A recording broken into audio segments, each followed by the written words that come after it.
नमस्कार, आप देख रहे हैं वीके न्यूज और मैं हूं आपके साथ शालिनी झा। देश के पूर्व राष्ट्रपति हामिद अंसारी अक्सर अपने विवादित बयानों की वजह से सुर्खियों में रहे हैं। देश में ऐसे बहुत से मौके आए हैं जब हामिद अंसारी ने अपना विवादित बयान दिया है।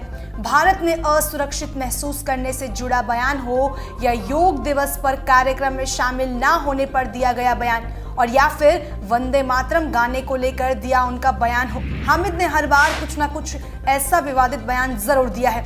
उपराष्ट्रपति के पद से हटते ही भारत में डर महसूस करने वाले अंसारी जी ने इस बार हद ही पार कर दी और अपनी कट्टर सोच को एक बार फिर से लोगों के सामने लाकर रख दिया है।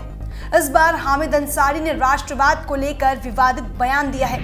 हामिद अंसारी कांग्रेस नेता शशि थरूर की नई book the battle of belonging के डिजिटल विमोचन में शरीक हुए, जहां उन्होंने अपना बयान देते हुए कहा कि कोविड-19 एक भयंकर महामारी है, लेकिन इससे पहले हमारा देश 2 महामारियों का शिकार हो चुका है, धार्मिक कट्टरता और आक्रामक राष्ट्रवाद।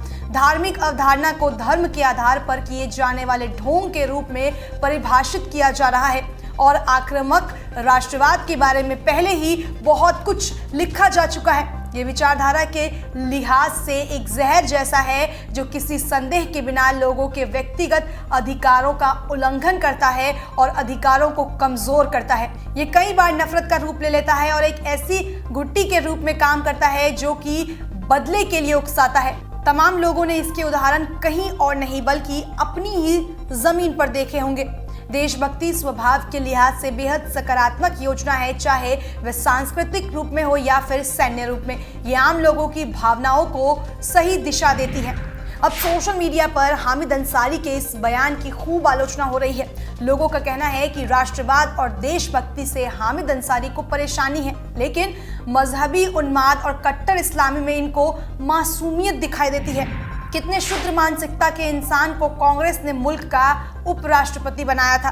तो कई लोग ऐसे भी थे जिन्होंने ये तक भी कह दिया कि असदुद्दीन ओवैसी और हामिद अंसारी जैसे मुसलमानों की वजह से ही पूरी कौम बदनाम है। इन 2 कौड़ी के नेताओं के बेतुके बयान इनकी पूरी जमात को देश के खिलाफ कर उन्हें भटकाने का काम करती है। हालांकि अंसारी के लिए ये कोई नई बात नहीं है, वो पहले भी कई बार विवादों में रहे हैं। 3 साल पहले जब सुप्रीम कोर्ट ने सिनेमा घरों में फिल्मों से पहले राष्ट्रीय गान अनिवार्य किया था, तब भी अंसारी साहब को परेशानी हुई थी।